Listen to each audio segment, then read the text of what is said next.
It's so stupid. So. And on that note, we're back. We're back. Triggerman Podcast, episode 28, with Pastor Octavio Cesar Martinez. Okay, now you remember I converted, so I'm not a pastor anymore. Son of a bitch! Never mind. Okay, are we on? We're on.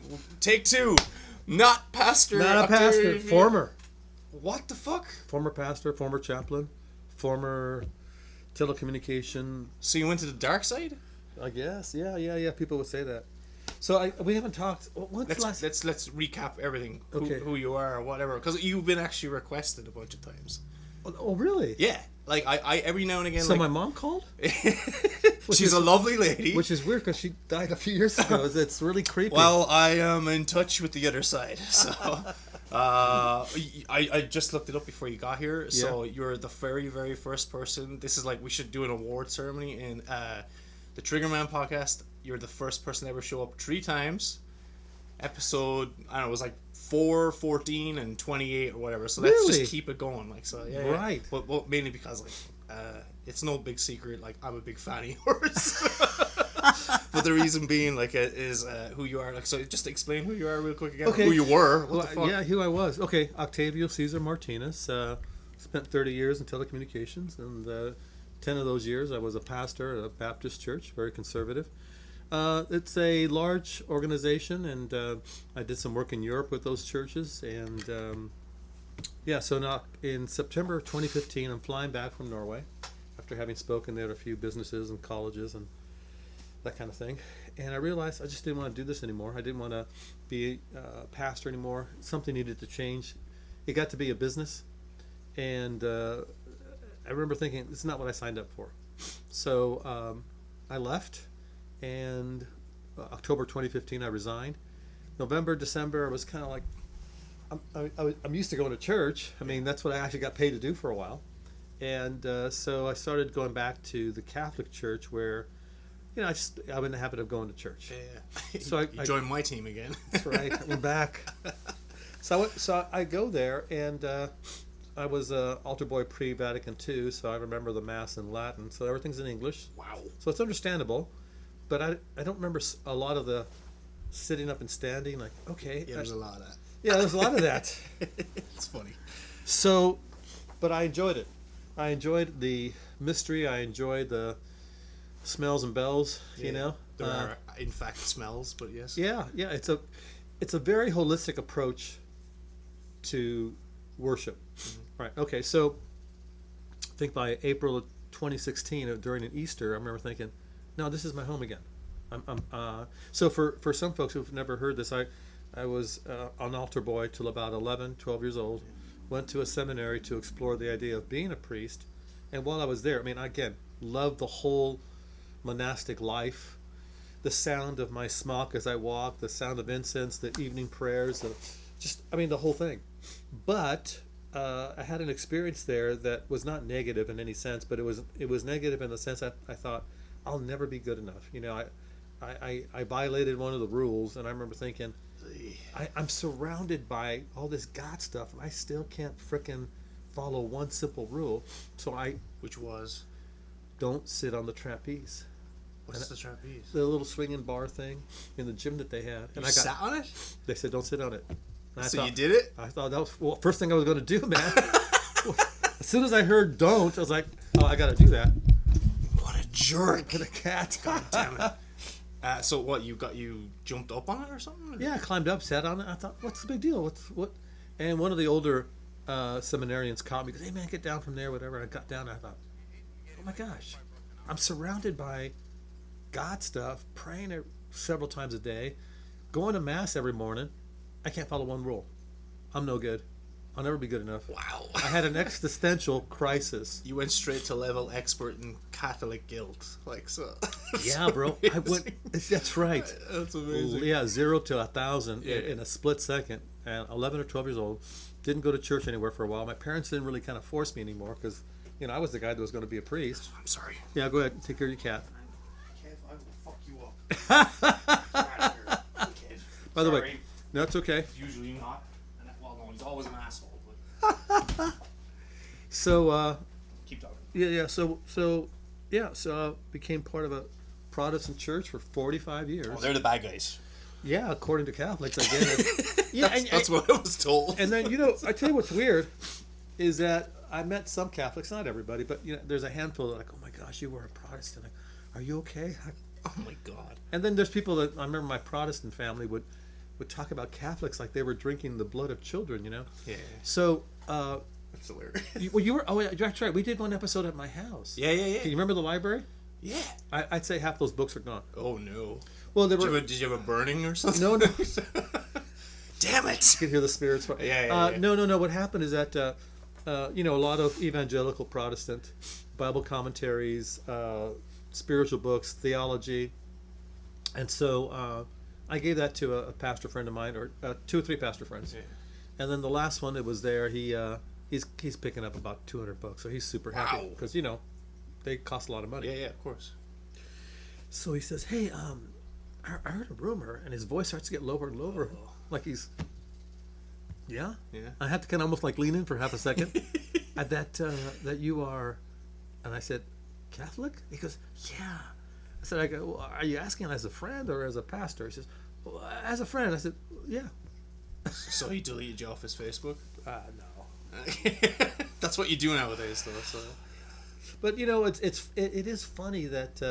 and this is one thing I admire about you, so I'm going to give you your props. Sick. All right. Okay, I forget. I think you've called yourself an atheist or an agnostic. Honestly, because I sit here and I talk to myself, obviously with the camera. So, well, that's what it is. I'll be sitting here for like 45 minutes rambling about a podcast about. I did one about Tinder last week because I was like, I'm not doing Tinder's not. Bro, no, you're a little bit above that. Yeah, I'm sorry, I can't do it. I'm sorry. That's just. It actually upsets me that I'm part of a race that uses that. So it's like I talked to my friend and he's like, dude, I keep watching because I put up a minute clip of my description of Tinder and how I like the physical representation of Tinder, and I said it's basically like a 10-car pileup on the freeway that when you drive past it, you get off the freeway and get back on to just go back again to look at it. It's one of those things where you realize I shouldn't look, but I can't stop. I can't stop. I can't stop. But it was I won't lie. I did it 3 nights in a row. When I did everything because I've been building my little studio. I've been trying to get everything ready here. Right. And thanks for coming. Like even though it's not ready, but whatever. And every night I'm like but I'm not lonely. I'm just curious. It was morbid curiosity. Like so. Okay. Because I've got cats, bro. I'm not lonely. Whatever. Don't worry about it. Oh God. There's so many jokes, by the way, that came to mind. Yeah. Hey, tell them all. Yeah. No, it's. I gotta draw a line somewhere. Yeah, anyway, morbid curiosity. Like, that's why I have like I have questions. Like I have lots of questions. Like actually, in getting back to your point. You are curious. Yeah. Well, go ahead. That's. I just want to like the only person that has ever called me a skeptic ever was you. Oh really? Yeah, and it's like it's the one thing that's stuck in my mind. Episode 14 of the Triggerman Podcast. We were in the other room in the other setup, like, and I was like, and then you leaned across, and I wasn't insulted or anything. I was like, because I feel like a skeptic is like it kind of has a narrow-mindedness about it or something. Oh yeah, no, that's funny. No. As you know, my degree was in philosophy, and the skepticism is questions everything. Yeah. So somebody, church, government, your parents, they claim a truth, and a skeptic says, prove it. Yeah. I my thing is the burden of proof is on the person that points the finger. Makes the truth claim. Yeah. So I've always appreciated about you. You're respectful, you're curious, and you're intellectually curious, but you're also open to conversation. And even if someone disagrees, hey, we're still going to be friends. We're going to have a beer afterwards. Come to my show. Yeah, I love it. Yeah, that's my favorite thing because I actually talked to my friend Sean the other day. He texted me and he's like kind of like you. I only see him every year or two. So he's an old Hispanic? Wow. He's a complete religious sellout. So just did it for the money. Yeah, he did it for the money. Right. Actually, no, he's a. I'm pretty sure like he would be. I'm assuming he's like an atheist. We don't talk about religion, but like he's a Krav Maga instructor. He teaches like police and stuff. Wow, he's awesome, but super wise. He's a beard like you. I guess that's basically all you've in common. That's because I have a weak chin. Well, this makes it look like I'm pretty manly. I need a sick beard then, like so. But the same thing, like we touched base, and it was like I was embarrassed because I didn't text him back. He texted me 2 weeks ago, didn't text him back, and I was like, no. And the reason I was embarrassed is because I actually respect this person. I really enjoy this person's company, and like I genuinely talk about him a lot to my friends, and but like you, I actually think about you an awful lot, and like not in a weird way. By the way, yeah, you know, it's like, a little disturbing. just like Catholicism, they don't like that kind of thing. But no, and like I talk about you a lot, like so, because like I respect you, I like that's you. very nice. It's like, and I tell people, it goes, yeah, the guy's like fucking like religious as fuck, like he does all this shit, like, well, like.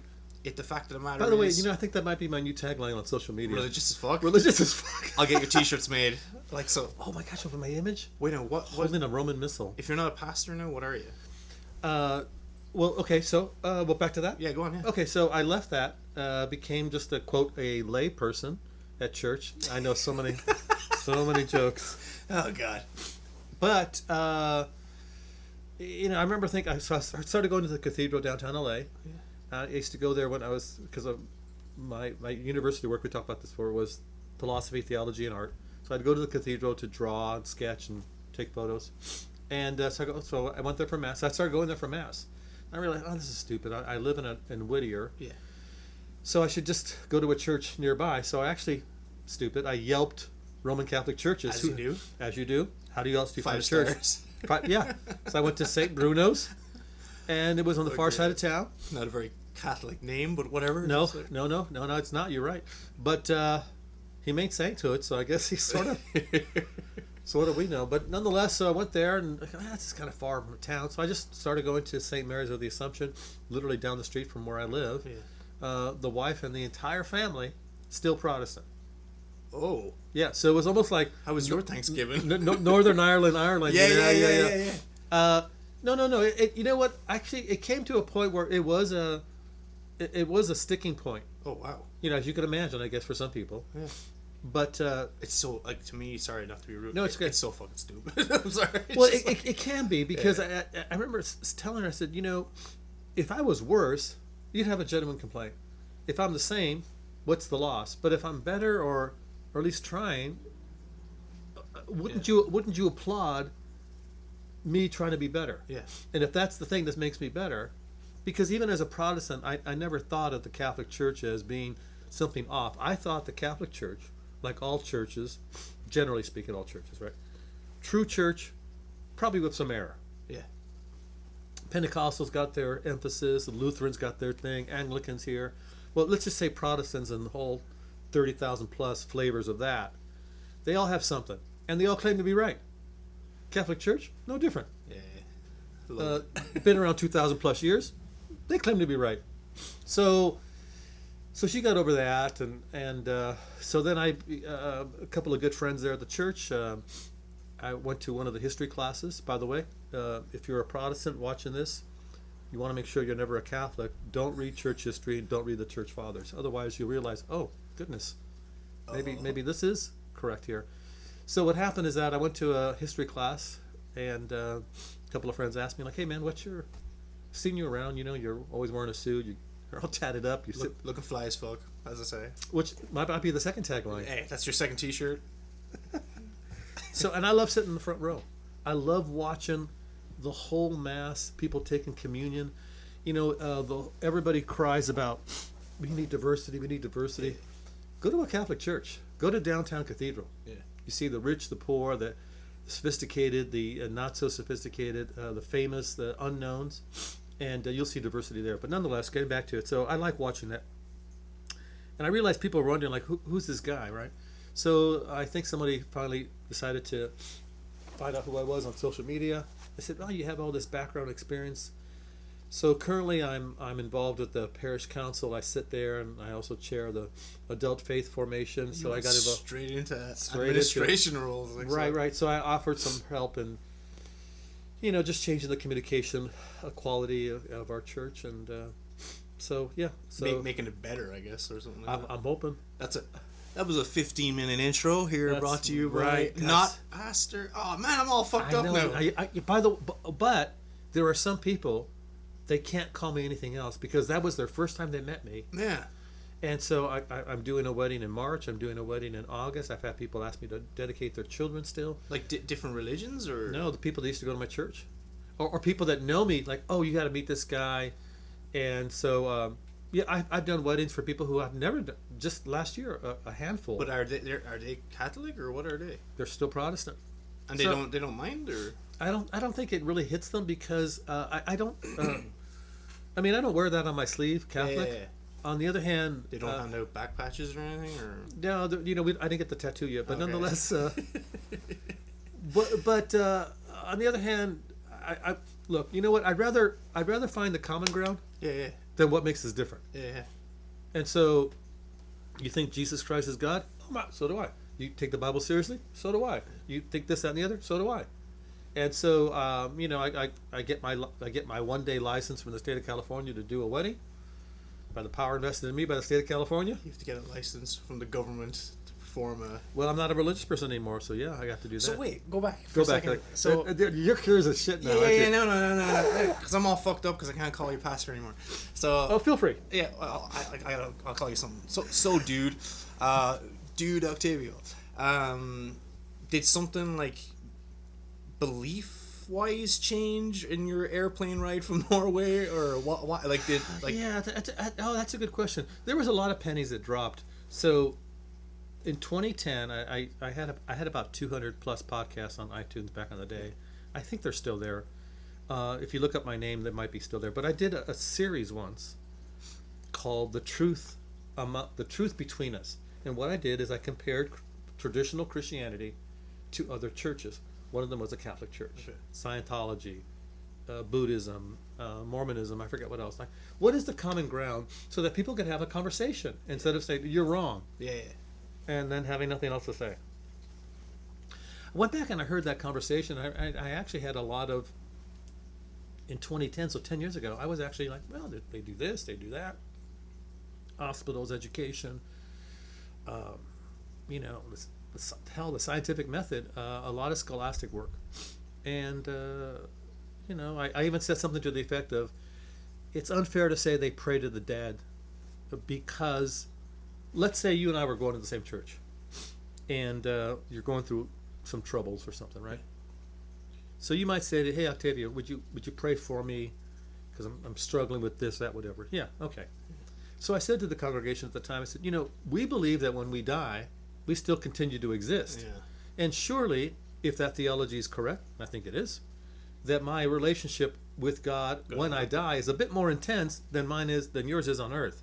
So asking somebody who has died physically to pray for you is not praying to the dead. It's asking someone alive to pray for you who has a pretty intense relationship to God. Yeah. I go, and then I said, I don't do it. I go, but I understand it logically. Well, of course now, I do it. So then in one of my philosophy classes, we did I think it was studying Catholic social justice. And I thought, man, people cry about justice. We got to, wow, Catholics have been doing a lot of heavy lifting, from Dorothy Day to Flannery, so many others. And our textbook at this university were the encyclicals by various popes over the years. So now we're reading the encyclicals.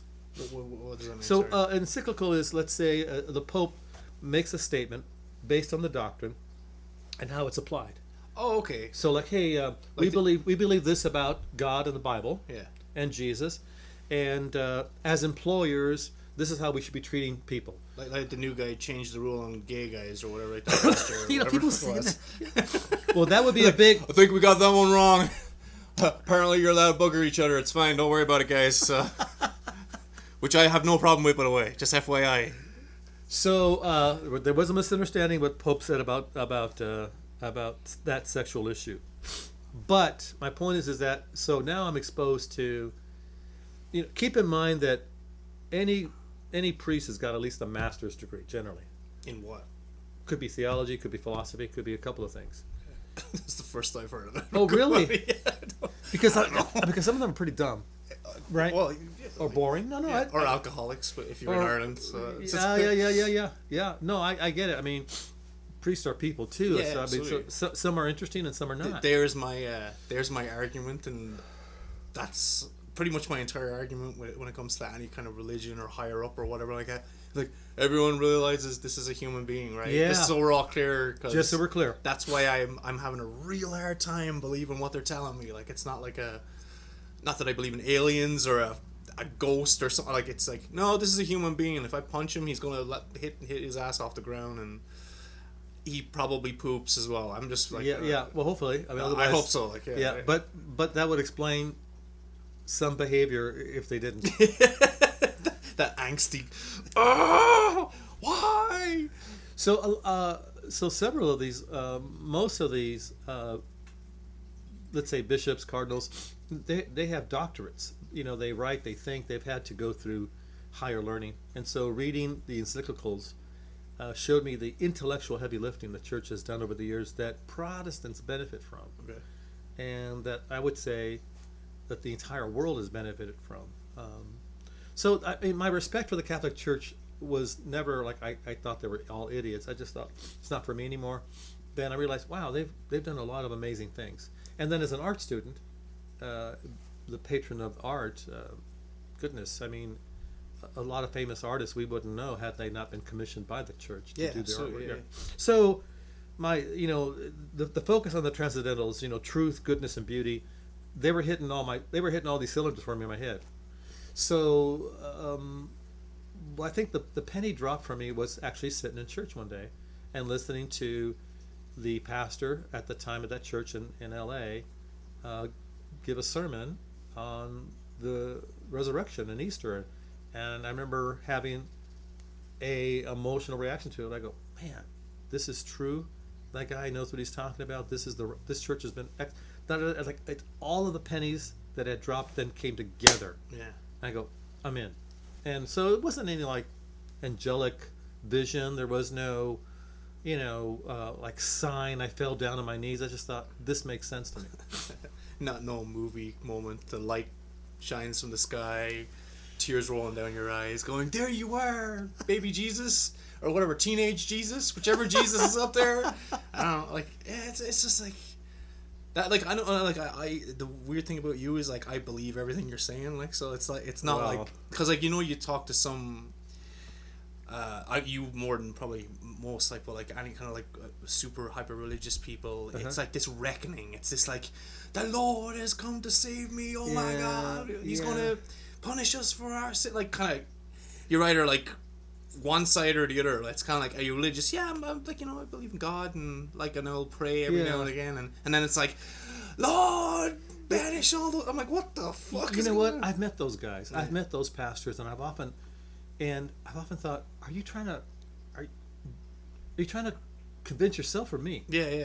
Because it's just a sales pitch. It feels like a sales, and having been in sales for 30 years, I know when I hear one. Yeah. Like, there's every summer there's a particular rally that happens in Orange County at a baseball stadium, and I've sat there a few times, and I remember thinking, boy, I know what I'm being sold. Like, this is like, if you join Jesus' team, your skin will clear up. You'll get married to this right person. Wait, what? I didn't get that memo. Yeah, and your hair will grow back or won't grow. It just felt like a sales pitch. You got a piece of tissue right here. Do I? Yeah. That's glorious. Gone. All right. You're good. By the way, that's because of his cats. Yeah, I'm sorry. But you gave me drugs. Yeah, I did. Much drugs. So the podcast will be more interesting about a half hour from now. Yeah. Well, I'm going to use that as a soundbite to sell it. Like, so, ex-pastor, now Catholic, does drugs. Yeah. Hates cats. Okay, like, so. So, there's some things I feel like I'm relearning. I spent a year just reading Catholic theology by Catholic authors. In fact, one fella, well, actually, you know what, now that I think about it, this was the last thing. If there was a powerful, movie moment, whatever, was because of movies. I Googled online movie reviews, and because I like stories. Yeah. And out pops up this priest. And I thought, what the hell is this? Huh. And it was The Departed, a great film. Oh, I love that movie. Yeah, it's a great film. So I go, okay, I'll play. I hit play. And Bishop Robert Barron was giving a fascinating, interesting, funny insightful movie review on The Departed. Then I find out he's got like 50, 60 other movies. Gran Torino. Is this on YouTube or something? Yes. Sick. Yeah. So now I go, what the hell is this dude? So then I'm listening to his other stuff, and he's got a master's in philosophy. So okay, so I'm interested. Yeah. Of course, he's got a doctorate in theology. He looks like a plain white dude, nothing fancy. Speaks French perfectly. Why? Because he studied at Notre Dame in Paris. Pretty cool. Right? Spent there. Used to give tours at Notre Dame. I mean, so he learned the language. Yeah. And so once again, interesting, plain spoken, great insights. I think actually that was the last little thing. That's so funny. Actually. Yeah, Robert Barron. I'm actually really curious. Yeah, right? That's so funny. Yeah, and so because I love stories, Flannery O'Connor was an important writer to me. Yeah. And that's a good Catholic name. I'm just saying. Flannery O'Connor. Yeah. Living in the South, in the buckle of the Bible Belt. Yeah. And she's Catholic. That's a woman's name? Flannery O'Connor? All right. Yeah. So I think she died before she was 40. Yeah. Lupus. Wrote some great stories. And all of them are very dark. Oh. And so her point of view was she felt that as a Catholic, I want to write stories that have a Catholic theme, but her theme is always about the idea that God is offering grace, offering help, but more often than not, people reject it. And what does that look like when people reject help? And so some of her stories can feel very dark, but some of them are just funny. Yeah, it's weird. Like I jokingly, I say because I'm a funny guy. No, I'm not that funny, but I'm dark. I guess I always I joke about I'm not, again, going back to what I am. I was literally thinking about this the other day because I think I was mentally preparing for you coming over, and I was kind of mentally preparing. I don't know. I'm literally, what that means is I'm talking to myself in my car or something like that, and I'm like, am I atheist? What am I? I'm like, and the thing is, I don't like names, so I'm going, I don't know what the fuck I am, and then I start thinking about I was raised Catholic, right?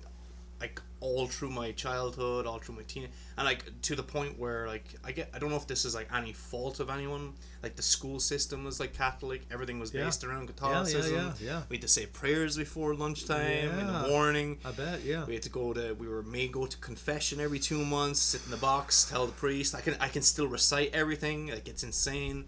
And I remember when I was a teenager, I knew there was Protestants.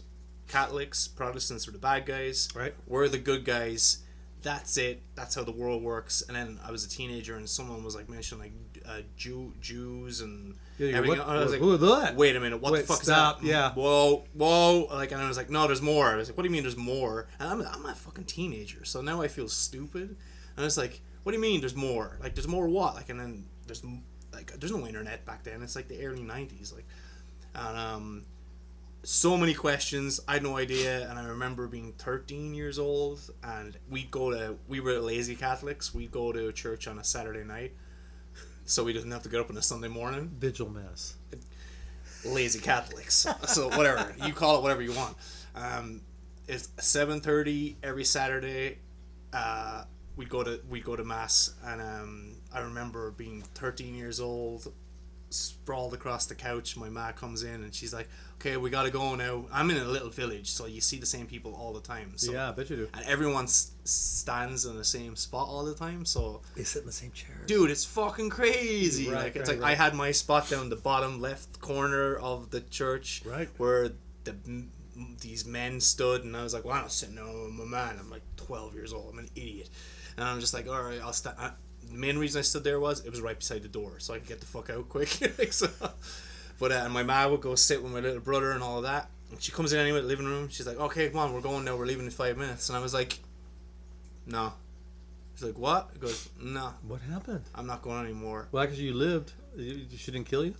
No, she was concerned, I remember, because it's a small village. And the argument was, if you don't go, basically people would talk. Yeah, they'll know, or they'll, they will notice. I don't know if, and I was going, I don't think I can do this. And but at that time as well, that's when my parents had a big violent separation. Oh, I don't give a fuck. That was a lifetime ago. I was being like beaten and stuff, like not by my former father. I guess he's still my father, right? Yeah, biologically, yeah. Don't know. Yeah. So there's a lot of like the hypocrisy in it, I guess. And I'm 13. I didn't even know what hypocrisy was. I'm 13. I'm an idiot. I'm thinking about trying to kiss girls or some shit like that, you know. And but something clicked, and I was like, none of this is making sense. Like, so, and maybe I felt lied to or something. And I was like, why don't we know about all of this other stuff that's going on in the world? I hadn't even seen black people, for Christ's sake. Like, so, like we'd only ever see like different kind of races of people. That's the right word. Yeah, right? yeah, on TV. Yeah, on TV, or if we went to the hospital, if you broke a leg or something like that, because a lot of the doctors in the big hospitals were like legitimately like Nigerian, or interesting, they were from India or something like that. So you'd walk in, and I fractured my shoulder as a kid, and I remember going in, and like it was like an Indian doctor, a man, and I remember him touching my shoulder, and I was like, whoa, like what the look fuck? at that skin. Yeah, exactly. I like, bet. and I was like, what the fuck is that? Like, I'm like going like, again, that's like you racist, you're a racist. I'm like, how the fuck am I racist? I have no frame of reference for any of this. Right. So like, I'm fucking 12 or 13. Like, I'm like, and there's like a really black gentleman doctor came in, and really heavy like African accent. I'm like going, what the fuck? Like, so it's like, what is this? Who are we? What is going on in the world? Why aren't we like, where are these people? And like, that's actually the main reason I fucking love LA, dude. Like, I just my gosh, what a melting pot. It's the best. Like, I was talking about it in one of the podcasts over the last few weeks. I bought that camera in Compton, like off a guy in Compton, because it was cheap. Really? Yes. There you go. Okay. Not racist. There you go. Everyone rewind. All I said was, really? It's the way. No. It's the way you said it. Like, so I have a funny joke, actually. I'll tell you in a sec. Okay. But it was exactly that. Yeah. I was like, whoa. Like, but in my head, boys in the hood. This is gonna be fucking cool. I drove down there. And it wasn't really. I mean, no. They're pockets, but it's not everywhere. No. Well, I drove down, I remember, and I pulled in. You meet in a Starbucks, because I go and offer up the app to buy stuff, like pretty much like all my. Oh yeah, okay, yeah. It's the best. I've heard of it. Yeah, you get stuff cheap or stolen, whatever. It's not stolen. But drove down to like Compton, and Starbucks organized, but it was like in a parking lot of this place, and I looked around, and before I realized I had money in my pocket, like a lot of money, hundreds of dollars, which is a lot of money to me. And I was like, wait a minute, and I looked around, and it was like it was not a nice place. Like, it was like a rundown neighborhood. It was very dirty. A lot of just like homeless, I guess, or not home. I'm not afraid of homeless people. Like, a lot of dodgy individuals, kind of thing, you know. But also, I was excited. I was the only white person there in the entire parking lot. Like, it was a supermarket. I was out, and I was looking around, going, I am the only white person here. I am completely outnumbered. Yeah. I did. No one's going to come to help me. Okay, see, these are things that I think, and I'm like, because was it political correctness side? I'm like, is it you're racist or sexist or you're prejudiced? I'm like, no, that's the fact of the matter was I was the only white person there, and you get that sense of like, I am completely now outnumbered by what? I'm like, well, people that aren't me are like. I say that about my gym. I'm like, I go there and it's mostly Mexican people, or like, they're fucking Mexican people. Like, that's not racist either. Like, and it's me and a couple of white guys, and I like it because I honestly like kind of the Latino community. That's my favorite people. Like, I feel like I relate to them more than anyone. It's just a weird thing I have. I feel like I always joke this might be racist, but Ireland, I always said it's like the Mexico of Europe. You can go run with that whatever way you want. So, but there you go. That was a good reaction. All right. But that's why I was like, I always felt like it's like kind of people that kind of like get looked down upon or discriminate a little. Okay, so people are going to deny this later, especially if they're Mexican. Go on. In the Hispanic Latin world, right? Mexicans are the bottom of the totem pole. Oh, for real, they are. Yeah. So like, if you come across somebody here in the States, they're Honduran, they're Costa Rican, they're Argentina, whatever, and you say something like, "Oh, are you from Mexico?" they'll quickly correct you. Yeah. Because weird. they don't want to be associated with that. Yeah, it's weird. It was like Irish people when they're being blamed for being English. Are you English? Get the fuck out! I'm not fucking English. Yeah. Well, that's an American tourist who doesn't know one accent from the other. Yeah, it's hilarious. So you got your camera? Got your Yeah. stuff? And it was like, it was just like, it was funny, like kind of meeting going back to like the diversity of people. I met the guy, super nice guy, nice black gentleman. He's a young kid, and it was like, asked, what's the reason you're selling? Bought it for my girlfriend. It's brand new. We broke up 2 weeks ago. You go, I feel your pain, brother. Yeah, he goes, I was like, I'll buy her shit, dude. Like, whatever. And he's just like, I'm selling all her stuff. I bought it for her. I was like, cool. I'll buy it. It was half the price that it should have been.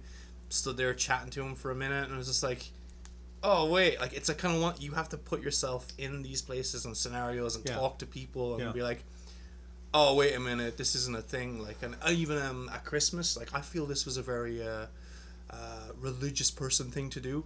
I just, like, I got tons of my clothes, tons of clothes from other people, and just as an experiment for myself, like kind of, I wanted to talk to people that I wouldn't normally talk to, but you don't usually walk under a bridge to those like tent cities that are in LA. No. And I was like, well, I need an excuse, and I had a bag of clothes. I parked up and I walked. There's a bridge in particular I went to a few times in Hollywood. And I was like, right, I'm going to go up. And I was just like, everyone's like, they look like they're cracked out of it. They're crazy. They're shouting. They're blah, blah, blah. And I was like, hey, and I'm on my own again, like kind of putting myself in these weird situations. Yep. I'm probably not that smart. But anyway, put myself in these situations where I'm like, hey. And they're like, what the fuck? And goes, and everything changed once I said, hey, do you guys need clothes? Oh, well, yeah. And guess what? They all became human real quick and real fast. And then I sat there and I talked to them all. I gave them cool shirts that I had and just like, and we just sat there and chatted. And they're like, dude, we love your hair. And I was like, oh, thanks, dude. Like, I only grew it, like, you know. But it was like, oh shit, they're human beings. They're fucking real life human beings. One or two absolutely insane people that just can't like get out of it, which is really, that made me super sad. And then talked to them for a while. One guy had a chihuahua that they found. It was so weird, dude. They had a chihuahua he found, and he looked at me and goes, hey, can you help me? And I was like, what do you want you to do? Yeah, what do you want me to do? And he goes like, I found this chihuahua, and like I can't afford to feed it, and like we found it like a few days ago. It was abandoned under the bridge, and I was like, oh shit. So I didn't work. I give money to a rescue called Rock and Roll Rescue. Okay. And I contacted the lady there, and Jessica, and I was like, hey, do you know any, like, I'm under a bridge in fucking Hollywood, do you know anywhere where I can bring a chihuahua? She gave me the information. I took one of my t-shirts that I couldn't give away, and I wrapped up the chihuahua, and me and my friend, we brought it up here, and we were like, oh my god, what was his name? This little white chihuahua named, like, his name Yeti. What a great name. Of course. Amazing. Brought it to a rescue. The rescue calls me like 3 days later and goes, hey, it had a chip. The dog was stolen 3 weeks ago, and we returned it to the owner. And I was like, hallelujah! Like, you know, that dog and the owner are super happy. Praise Jesus, praise Allah, Buddha, whoever the fuck you're into. Like, so, but the fact of the matter was, it was like, my personal belief. Like, I don't need like religion or I don't know what belief system I believe in, but like to be kind or want to get to like know people or not sympathize, that's a bad word, to be empathetic, I guess, to people, and just like I'll jump in and say that you demonstrate a point from the Bible where St. Paul says that the Gentiles, aka you and I, have a law apart from God because there's a moral code written in the universe. It's already, you know, this is why when an atheist or an agnostic can have a strict moral code, live a moral good life, maybe better than people who are religious, and I will say most likely very possible, because people who go to church generally go to church because something wasn't working. And so, you know, do I think there are good people outside of church? Yeah, because their life is working. You know, they haven't had maybe a reason to come to church yet, maybe an existential reason, maybe a physical reason, maybe a relational reason. But so of course, agnostic, atheist people can have a strong moral code that they live by. two things it demonstrates: that there is a moral code written into the universe, just imprinted, I think, into human beings. Yeah. But this is what St. Paul says. But the difference is that if I say murder is wrong, and I'm speaking from the foundation that I believe that the lawgiver, God Himself, spoke that through Israel, copied, transmitted, passed down, and then in the person of Jesus, God speaks again about, morality and murder and that kind of thing. An atheist, I believe, can hold the same view and live by a very strict code of protecting life, honoring life. The difference, I would say, and without disrespect, is that, but I have a foundation for why I say that. A reference point outside of me. You, it's an opinion. Yeah.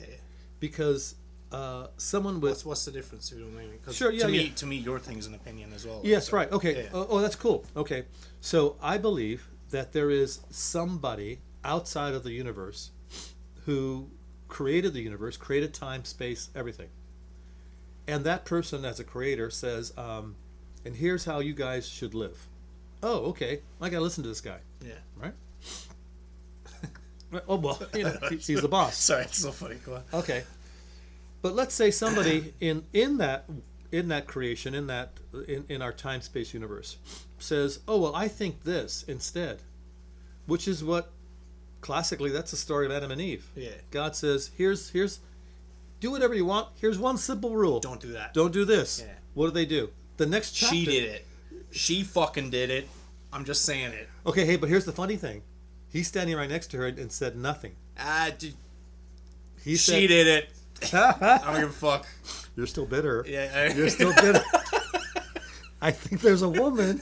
They're still bitter. You don't know my life. Oh, sorry. You don't know me. Screw you, Dad. I fucking hate you. Oh my god. And then run out of here. Yeah. On the podcast. After this, I'm going to cry myself. Sleep into a nap. But anyway, that's right. So I would say to the atheist, well, yes, I'm convinced this is a reality. I believe there's historical reasons for that. You say there is nothing, that when we came from nothing, when we die, we go back into nothing. What is the basis for your moral code? So this is where Nietzsche would, and I agree with, at this point, then all that's left is simply power to determine how we live. Okay. Might makes right.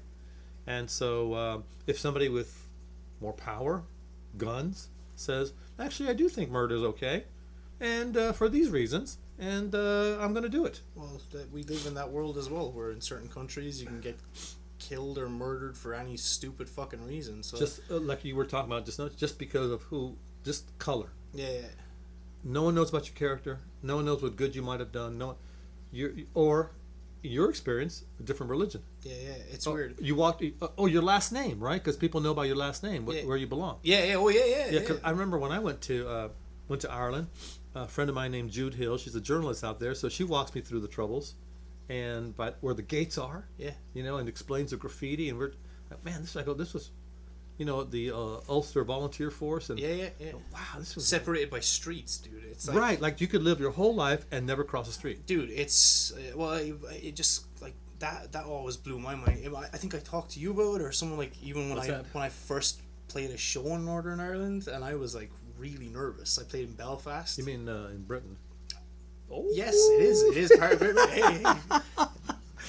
Struck a chord. You can have it, bro. It's all good. All right, so Northern Ireland. Yeah, but it was weird. But being raised the way I was raised, like, just even driving up there, kind of nervous. Like, and like the red bricked buildings, like, which is very British colonial architecture, all that stuff. Even when I'm over here, like, I can figure out, like, in certain cities which were like where the more upper class English people would have lived back in the day, because I'm like, oh, I can tell by the architecture, because it's like usually like red brick.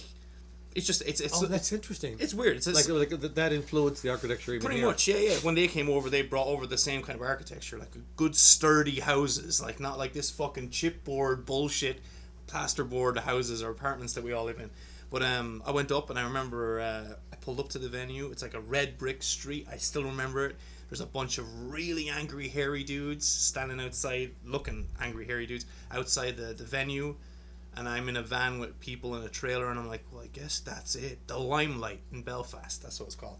And I kind of like walked up, like, again, it's just like in Compton, but these are white people, but different religion. It's so fucking weird. Like, was it? I'm outnumbered yet again. Like, so Yeah. It's so weird. The theme of the show.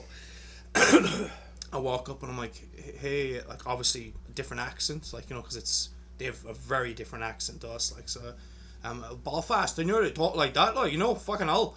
I'm going, what the hell? I walk up, excuse me, it's like the show, and they're like, he looks around, hey, you guys, let's give this guy a hand, shall we? I was going, fucking hell. I was like, oh, fucking, like, panic attack, and I was like, I was like, yeah, come on, we'll give you a fucking hand with your gear, like, you know. I'm going, oh my god. You were like grateful that it wasn't slang for a beatdown. Yeah, and they were like, super fun. Yet again, I'm an asshole, I'm a prejudiced, I'm whatever the fuck I am, like, and I'm like, next thing, they're helping us load in our gear, we play a show, great fucking show, an experience, amazing. But again, diversity, people, religions, ideas. Going back to the atheist thing, like, so yeah. Here's the problem. Like, my friends, like, a lot of my friends are like hardcore atheists, like, they're fucking, and they're some of the greatest people I've ever met in my entire life, morally, like, you know, they're the nicest, the most kindest, the most giving, now they're horrifically opinionated when it comes to religions, and a lot of them are very intolerant to,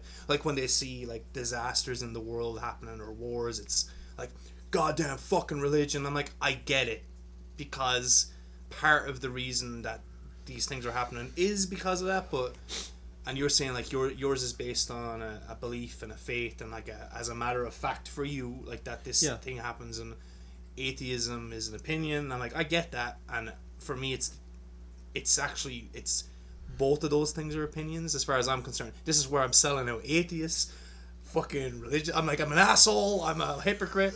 Whereas, like, is there a higher power? Is there a what? I'm like, I literally throw my hands in the air every time and go, yeah, like, something started all of this, I guess. Like, so, like what you said, like the I get an inherent gene within human beings to be like, oh, it's nicer to be nice than be mean, and it's just it feels good. Like, it's a selfishness, I think, at me. I almost feel like I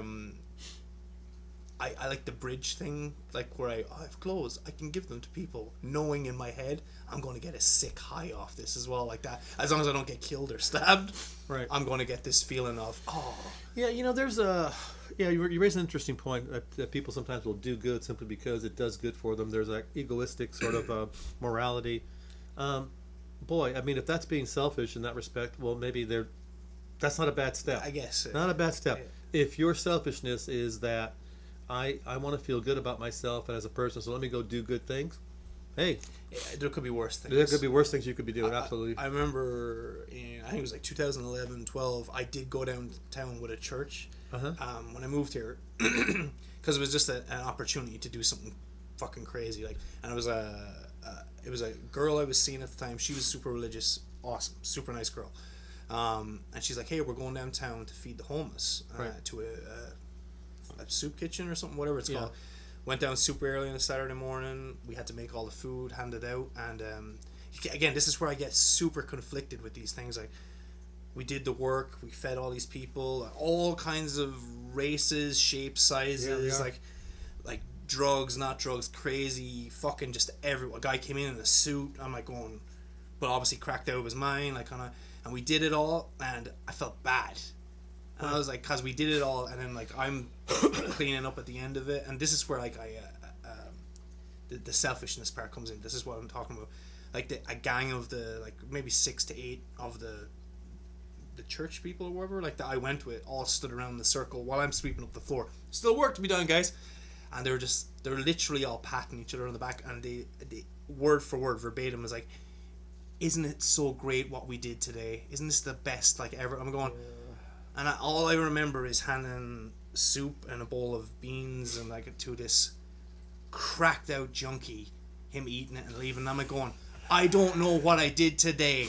I'm like, I don't know if this is good. I'm like, it's just complete conflict in my brain. I'm just like, I don't know what we did. Are we? And it's just this, we're so virtuous and amazing. I'm going, no, you're not. Fuck. Like, Are we? What? I'm so confused. I'm like so angry as well. I like that was probably the opposite effect that I should have had. But so St. Paul said this, makes this statement, I believe in Romans, where that if somebody lived a perfect life following what God said, because at that point you just broke even. You didn't do anything you weren't not supposed to do. Like, for example, you probably noticed that last year, because you obeyed all the every traffic law that you obeyed, you didn't rob anybody, you didn't kill anybody, nobody came over here and gave you an award. yeah, Why? Because you just did what you were supposed to do. yeah. You broke even.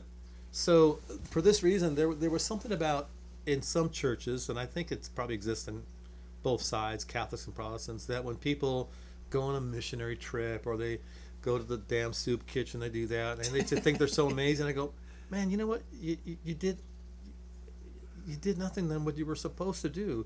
Jesus taught us to do these things. The fact that you did it, what do you want an award for being a good person? Yeah. You're supposed to be a good person. It's the I feel it's now more than ever. It's the what is it called? Participation award thing. Yeah, you want a trophy for participating? What the fuck? Like, what? Yeah, I took a crap this morning and wiped my own ass. Everybody. Right. Oh my gosh. And you flushed too? Yeah, well, wait, you washed your hands? yeah. Oh my gosh, you're an amazing person. This is where I get super conflicted. It's like kind of like, because like I don't know, because I did grow up Catholic, and right. I still remember all the stories and the teaching and all that stuff, and like morally, yeah, totally, like be kind, do unto others, all that right. kind of stuff. Like the part I just can't get the guy in the clouds looking down going, oh, like that part just doesn't work for me. And I know, like, I get a selfish, I call it a selfish sick high from help, like being nice, like, you know, I appreciate it, like, so I don't know where it comes from, and that's also So okay, here's a good point. All right, so that question alone is probably what maybe it might be motivating some of your searching or thinking about this, because if we come from nothing, where does personality come from? That it doesn't make sense on an evolutionary track, since nothing greater comes from something lesser. So a higher form of living, a higher form of existence, doesn't come from a lower form. Generally, evolution, not generally, always works downward. Things don't work upward. yeah.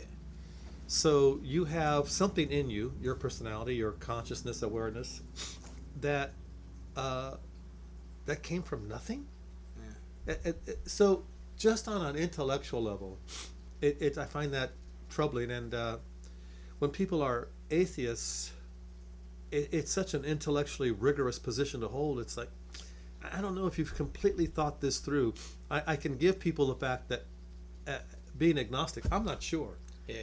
Like, and I think that makes more sense for you. Like, okay, there might be something, but what Christians and Catholics describe, that doesn't make sense to me. So it's not that. Okay, that's cool. I get that. But, you know, like I think I said this in the last show. So forget God, forget the Bible, forget the churches, forget all that. What do you do with Jesus? So for me, no serious historian is going to deny the fact that Jesus existed. Everyone gets that. Okay. Jewish preacher, about 33 years old, dies, executed by the Roman government, the Italians. Yeah. And then about 3 or 4 days later, a movement starts that exploded, went worldwide, way beyond the Jewish borders. And so the issue, and since people have asked, oh, you know, more Octavio. Yeah. Hell yeah. Hell yeah. I mean, Jesus, yeah. Or I don't fucking know. Sorry. That could be the third tagline. Sure, but Hells yeah. T-shirts available at TriggermanPodcast.com. Okay. I want people to stop thinking that Jesus is a good person, because he's not. Oh shit. Well, he's. Oh shit. Sorry. Oh, go on. what? That was like controversial as fuck. Fourth T-shirt. Boom. Controversial as fuck. Explain that statement. I didn't expect that from you. Okay. Okay. Is Jesus the Son of God?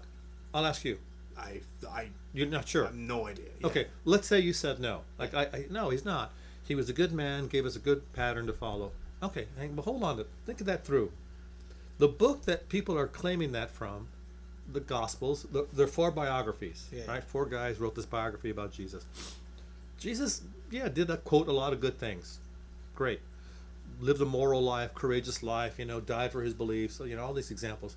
But he often claimed to be the Messiah and the Son of God. So here's the option. If he's not, and he knew it, he's a horrible human being. Yeah. A damn liar at the very least. Right? Okay, go on. And a horrible human being for saying that shit. Yeah. And then getting people to believe in him. Now let's say he didn't know that he wasn't the Messiah. Well, then he's crazy as batshit crazy. And a lunatic. And how do you trust anything else he has to say? Yeah. So he's not a good person. Either he's the Lord God of the universe, a liar, or a lunatic. Yeah, he lives under a bridge in Hollywood. Correct. Seriously. And he's wearing one of my shirts right now. That's right. One of your shirts. Yeah. And saying, "Where's Yeti?" Yeah, exactly. Yeah. So that's why he's not a good moral teacher. He's not a prophet. He's either God in the flesh, as he claimed, or a lunatic, crazy person, or a damn horrible liar, and evil and rotten on top of that. Yeah. For getting people to leave their particular religious system and beliefs and believe something he knew to be false. And you have full faith in that he was... Well, okay, yes, but it's not without reasons, and this is, I think, the difference between an opinion and reason. Well, in fact, no, I'll go back. I'll give you the fact that it's my opinion. Okay. But it's based on certain reasons, as the atheist has, let's say, his or her reasons to not believe. But for me, it always goes back to the resurrection. What Paul said: if the resurrection didn't happen, Christians are not only stupid, they're pathetic for believing something so stupid. And so I remember that was always the sticking point. What happened to the body? Why is there an empty tomb? And what's to do with all the witnesses? In fact, St. Paul wrote a letter to a church in Corinth. It's chapter 15. And he goes on to give that talk. If there's no resurrection, if Jesus didn't raise from the dead, we're all stupid. This is dumb. And he talks about the 500 witnesses. He talks about the apostles. The apostles are liars. The witnesses are hallucinogenic. Yeah. And he says, and even I am also a big liar or insane, because I also experienced. So all these men and women are claiming, number one, the tomb was empty, and number two, that they saw Jesus. And then you have this powerful movement that starts from that. So this is where it's hard for me to get past that. What did happen to the body? Yeah. No one has ever said, here are the bones. No one has ever said, and if there was any way to stop Christianity in its tracks within a week of that execution, is all they had to do is just roll out. Yeah. Here's a mangled carcass. That's exactly what it would have been. Yeah. And that's hardly the Prince of Life. Yeah. See, there's, again, like, this is what confuses me. Like, you can... Sorry, my brain is No, racing. please tell me, yeah. Like, I can't get past the resurrection part. Like, but okay, right, yeah. As a... I don't even like the word agnostic, but yeah, I guess as the I don't know guy, I'm like going like... I'll go back to, was there a guy named Jesus? Yep. Like, my answer was, quite possibly. Absolutely, could have been totally possible. Did he do all these relatively human things as well? Right. Like, there wasn't, like, I know there was like a kind of a mysticism and sorcery in certain stories, like turns one loaf of bread or whatever and fish into like 1,000 loaves of bread. Yeah. Like, going, like, 1,000 box lunches. Yeah, exactly. But there's also like they can make bread and like I don't know. There's explanations for all of that as well. Right. What we don't know is maybe he just turned around to 50 people and went, "Hey, let's all make a bunch of bread." Boom. 1 sec, guys. Like, so that I'm like, could that have happened? Could have actually happened. Yeah. Like, did he heal people that were sick or whatever like that? I'm going, I don't know. Maybe because like he might have been holistic or something like that. I don't know. Maybe like a healer, like some people seems to have some sort of energy and gift. Absolutely. Well, it happened to me when I was a teenager. I was like super sick when I was 13 years old. All about 13. Weird. 12, 13. And I went to the hospital, doctors. They all said I was faking an illness to get out of school. which I hate at school, but hell no, I was really sick, and then I went to a holistic healer, like a old lady, and she touched my arm and boom, said, "You're really sick," and like just gave me a bunch of like food, like kind of stuff to eat and drink, and a month later you're good. I was better, and I was like, so could he have been that guy? I'm like, well, yeah, because that can happen. Like, it happened to me, and anything I took to get better was like natural foods. Like, it was just like concoctions of different seeds and flowers and nonsense, like bullshit. Like, it was a cleansing thing. So Yeah. I was just sick, an immune thing, whatever. And so yeah, I'm like, oh, absolutely. And like, could he have been persecuted by these mean Italians for A political figure? A political dude. Yeah. It fucking happens today. What are we talking about? Of course. So I'm like going, could that have happened? I'm like, yeah. Could he have been sentenced to death by crucifixion? I'm like going, well, yeah, because that actually still, they stone people, for fuck's sake, like in 2020 in certain countries. I mean, yeah, all of this could have happened. Could he have died and all that? Dude, The Passion of the Christ, still one of my favorite movies ever. Like, gets me every fucking time. Like, so stabs the guy in the ribs, sprays water the soldier's face, like, he's like, oh my god, and you can see in the soldier's face a non-believer, like, oh my god, like, he's the Messiah, he really is. And I'm like, oh, could that But by the way, there's a symbolism of baptism in there, and it fulfills a prophecy that makes sense, from Ezekiel 46-47 that said that healing to the nations would come from the side of the temple, and Jesus becomes the new temple. The temple used to be there in Jerusalem, and as he tells the Samaritan woman, there's a time coming when people are no longer going to worship God just at the temple. They're going to worship him in spirit and truth, and he is the embodiment of God, the temple. The proper worship is directed towards him. Oh yeah, that scene always very powerful. Oh dude, it's like, and again, I'm not even religious. I watched that movie like 5 times. I'm just like, gets me every time. Yeah. And I was like, the it's like, it's the humanity. I love the part in the movie. Sorry, I'm sidetracking, but like, no, go ahead. It's so good. Like, where he's carrying. I love the fact that they didn't give him like a big giant cross to carry. They gave him just the beam. The beam. Yeah, I was like, yeah. That's a little bit more realistic again. Correct. Yeah. Mr. Gibson did a tremendous job in the research behind it, and as some people will complain that, oh, it's exaggerated, it's too bloody. No, he underplayed it. Yeah, I would imagine it's it, because again, like, we live in the world that we live in. We hear stuff on the news all the time, and like, the human body is a marvelous machine as well. Like, it can absorb an awful lot of punishment. So I'm like, I watched that movie and I'm like, yeah, I can see this like really fucking happening. Are you gonna talk about the part where he falls and Mary goes to go get him? No. Oh. I'm talking about the guy. I don't know who this character is. He's the character with the child, and then the soldiers were like, he needs help, grabs him, and Simon. Simon. You help, and he was like,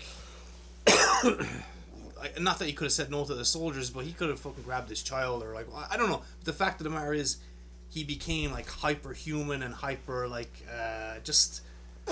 He helped him, like, so he fucking helped him, and like then he got to know him in this moment as well, like this fucking trip and journey. And I was like going, I'm that guy.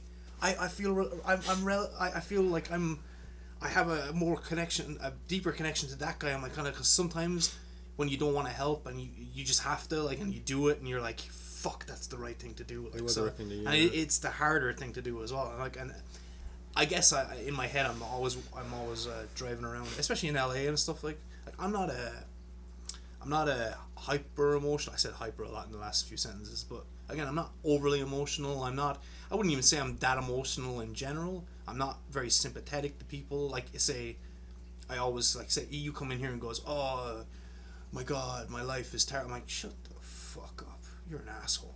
Like, what the fuck? Whereas if I see the guy under the bridge, or the guy starving, or like the dude, yeah. I have to run away. Like, it's too much. I can't take it. Like, I'm like, and it's not because like, oh, dirty homeless people. I'm like, fuck, I don't want to cry right now. Like, this is fucking. I don't know. It triggers me. No pun intended. But it does. It fucking triggers me, and I don't know what that is in me as well. Like, I'm like, again, like, oh, I have a headache, dude. Take a fucking ibuprofen. Get over it. Oh, it's raining. Get an umbrella, dickhead. Get a coat. Like, yeah. What the fuck? I'm like, I'm starving, and I've been abandoned in this world. Whoa. Stop. Can't handle this. Stop the presses. Yeah. Shit. What do I do? Like, I go into panic mode. I'm like, and it's like, I'm not a saint. I'm barely even a nice person. I don't fucking know. But that fucks me up so much. It's like kind of, when I saw that part in that movie as well, like that guy, he's like, I don't want to help. I got shit going on in my life, bro. Yeah, and then he's yeah. like, but he's forced into the situation. Yeah. He does it, and then he becomes this like. I think he's like probably one of the most important figures in that, because they're like, oh well, we're that guy. All of us, we're that guy. Like, so we don't want to help a lot of the time. Most of us don't, but sometimes our hands are forced into like, well, we need to be kind, or we are kind now. And then again, the sick, selfish kind of like, oh shit, that was the right thing to do. That was the real. I feel good about it. And it's, I don't know. Sorry, I'm rambling about shit, but it's just like, again, I have too many questions in my head. I'm like, why the fuck am I thinking this way? Like, ignorance is bliss. Sometimes I wish I could just walk around with my selfie Instagrams and be like, oh my god, living my best life. I'm like, oh man, oh my god, I'm somewhat envious. Piece of like, crap human being you'd be though. Yeah, right. Or I'd be everybody else, like so, or most people. Like, Again, I'd say what a piece of crap. You're being redundant, yes. Yeah. I don't know. It's just like it's because like again, like everybody's entitled to like hashtag live their best life and all like that, but in my head, I know everyone isn't living their best life. So okay, so and under living your best life, so Jesus comes along, and you know, I mean, obviously I'm a Bible Jesus guy, and yeah, I wish I was better at it than others that I've met, but living your best life, he comes along and says, hey, the kingdom of God is here now, and he's proclaiming this thing, right? And so he looks at the culture of the world that we live in, that's a world of stupidity, a world of violence, a world of greed, a world of selfishness, a world of vanity, whatever. All the bad things. Leave that, the brutality. My world is, my kingdom lives by the rules of compassion, forgiveness, kindness, generosity, faithfulness, helping the other, feeding the hungry, caring for the poor. In fact, even his brother, James the Elder, who's the first bishop of Jerusalem. Powerful name. Yeah, you got a lot to live up to. But James says something that actually you might find this interesting. James says, in the end, true religion is helping the widow and the orphan. Yeah, you can talk about how amazing your theology is and how you can prove your points. Awesome. Here's true religion. Do this. Help widows, help orphans. Okay, so think about that. In that culture, in that time, no safety net. There's no social services. There's no, homes for there's nothing. Yeah. If you don't have family to help you, you're fucked. Yeah. So the orphans are voiceless, defenseless, powerless, and the future. Widows are those also defenseless, powerless, no voices, who maybe gave and should have a sense of dignity to their end of life as well.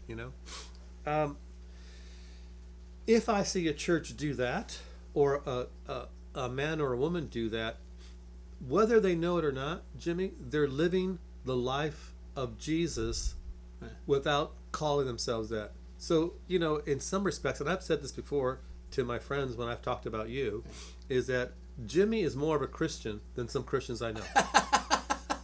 How dare you? How dare you, sir? I've never been so insulted. Podcast over. Yeah. Get the hell out of my house. I'm setting fire to everything. So, hail Satan. I take that back. I'm sorry. I said that in a funny way. Because I know Christians who take a lot of pride in having a big-ass Bible, all marked up, and they go to service, and, good for you. That's awesome. Yeah. And I mean that. At least you're going to church. Yeah, you're doing something. Doing something, you're hearing it, and maybe one day you'll actually do it. Yeah. That's hilarious. But I look at my own life and I realize, I did all these things and I have a significant CV. But curriculum vitae. Thanks for knowing that. There you go.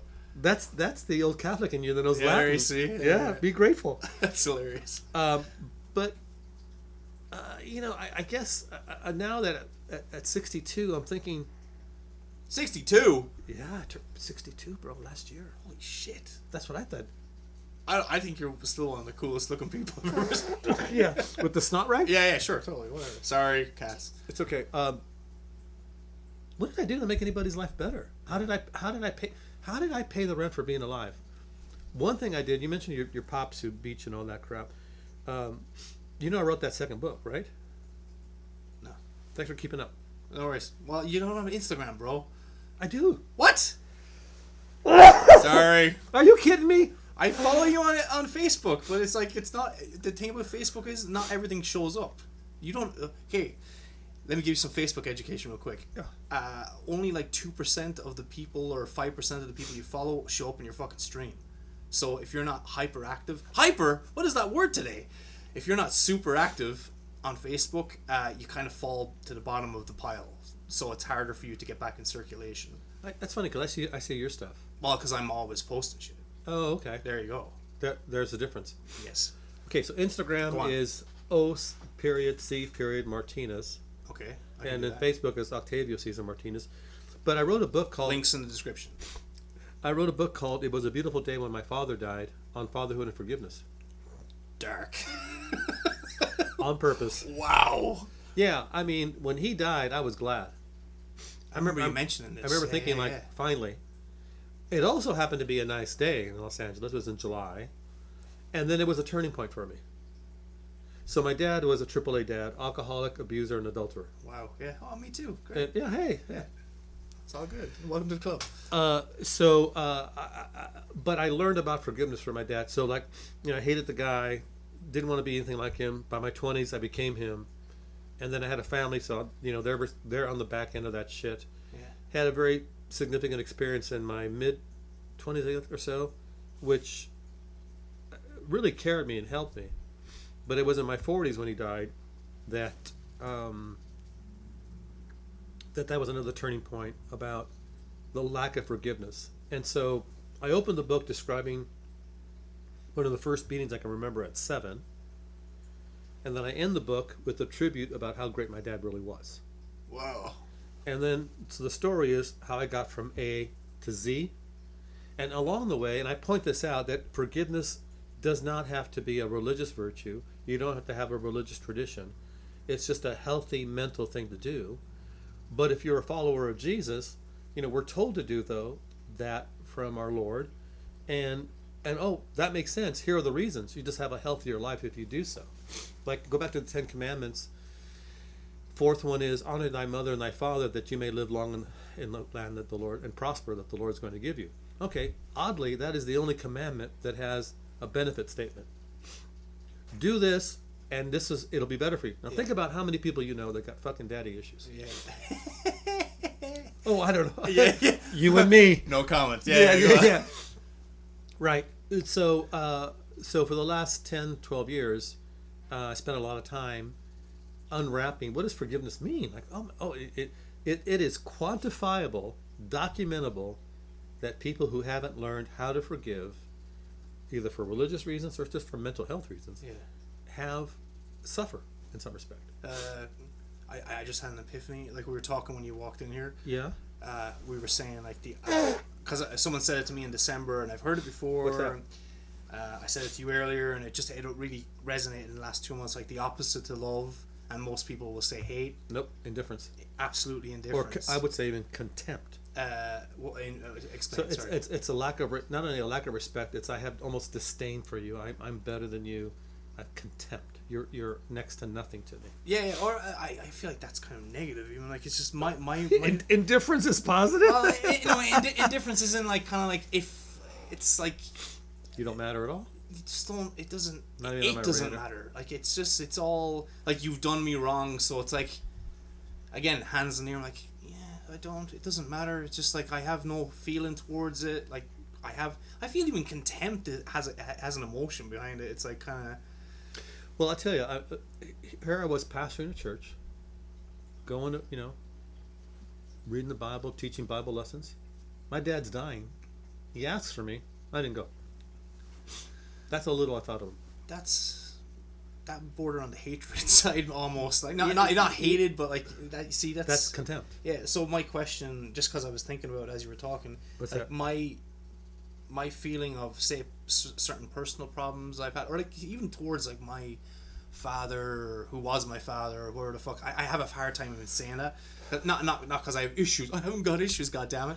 No, it's just because it doesn't make sense. Because a father to me is someone that's like I have a relationship with. I have figures in my life, like my boss who was my boss for 12, 13 years at home. Frank, what's up, Frank? He's like a father figure. He's my father figure. And my godfather, Paul, like, he's my dad. Like, you know, that's who I feel you earn that name. So calling someone a father is like, eh. You can say your biological dad. Biological dad. I will start saying that. That's actually much better. Like, so, but over the last kind of, I'd say 2-3 years, maybe around that time, like, my feeling has turned from like kind of like hatred that I really could never figure out, and it was anger as well, to now it's like it is absolute indifference. And like, as you were talking, I was like, wait, is my indifference, is that my way, my agnostic way, atheist way, or whatever, is that my forgiveness then for people, like, say, or it could be just I would suggest this, it most likely is you're coping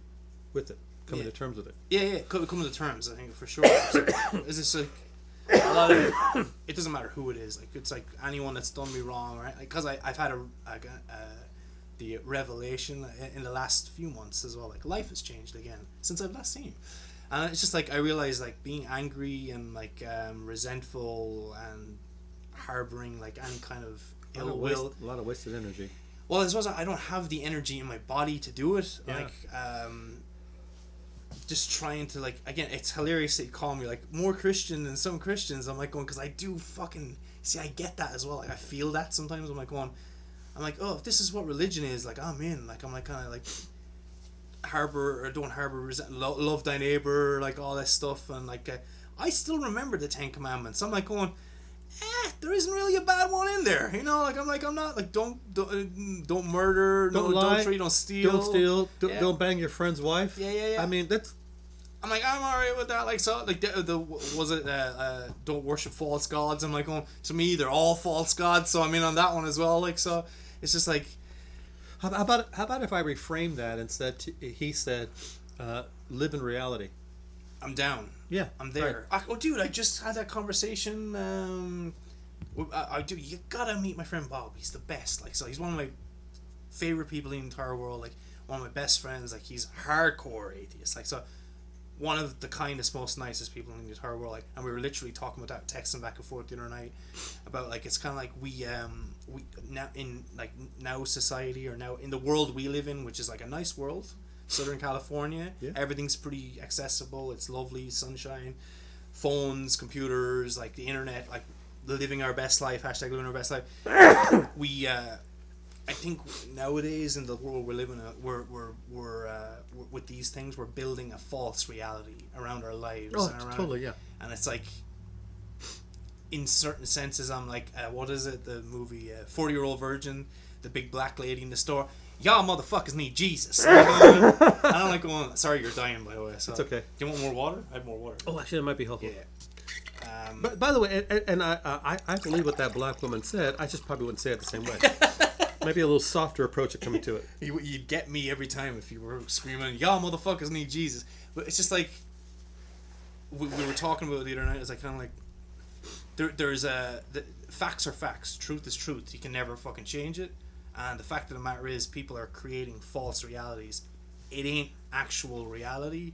And like, for me, over the last, especially 6 months, I'm like, I'm pretty cold with myself. I talk pretty harshly to myself when I call myself an idiot. I'm like, hey, look, fuckface. Like, stop. Like, you're having a down day, cool, but you got to get past it. Like, I'm the worst. If Tony Robbins was an asshole, that's who I am. Like, so, like, kind of thing. Like, hey, dumbass. I'm like, you're having a bad day. Cool, have your bad day, but tomorrow, get your ass up, put your pants on, get back to work. Right. Yeah. I'm going, all right, cool, and like, that's reality.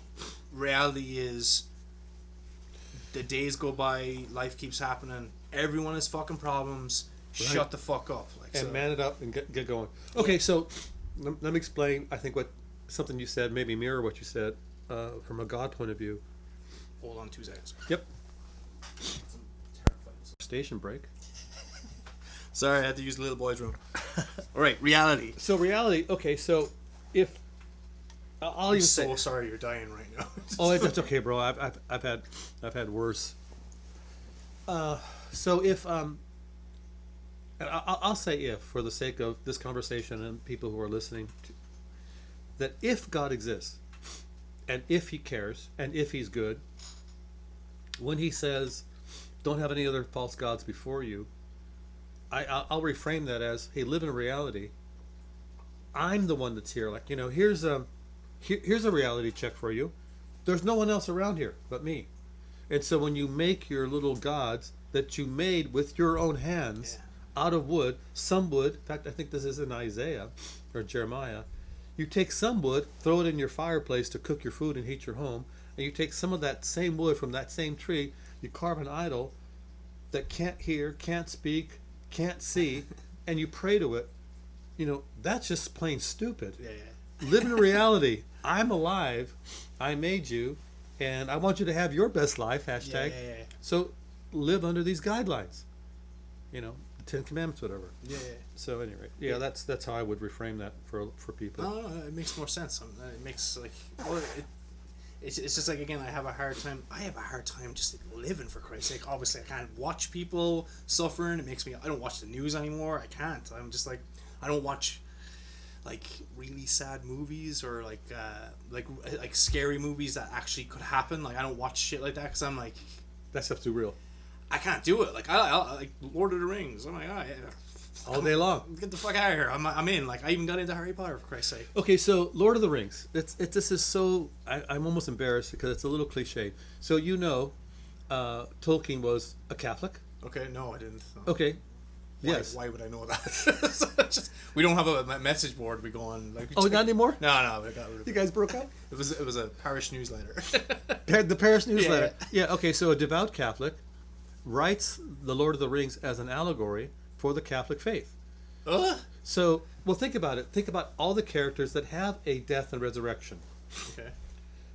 From Gandalf, Frodo into Mordor and coming back out. Even Aragorn the king. Gandalf, of course, is a Christ figure. The whole story is a Catholic allegory for walking this life. Can never watch it again now. You never watch it again. Son of a bitch. You just ruined it for me. Wow, way to ruin that. Okay. Son of a bastard. We're not talking about Batman. That's it. You ruined that for me as well. No, So I used to say this before to people in talking about evangelizing or trying to share our faith. The best storyteller is always going to win the culture. I do think that Christianity has a good story, a great story, but I think we've told it in such crappy ways that it became political. It became, we're right, you're wrong, we're good, you're not, and then we tied ourselves to political parties, whether it's Republican or Democrat. We're going there. Okay, go on. Yeah, and so, what's one way to prove that you're politically correct? Claim that that's how Jesus would vote. Sorry, I just am rolling my eyes behind my. Okay. Yeah, and so I'd rather lead with beauty. Think about things that are beautiful and help people have a context for, like, why is there churches the way they've been built? Why is the art the way it is? How the music that's been written? In many cases, you'll find that there is a strong Christian creator behind it, and I'm going to create with God. I mean, human being who believed in a rational God, a rational universe, and wanted to make something beautiful just for the sake of its beauty. So, I people who have led with or start with the idea that we're right and wrong.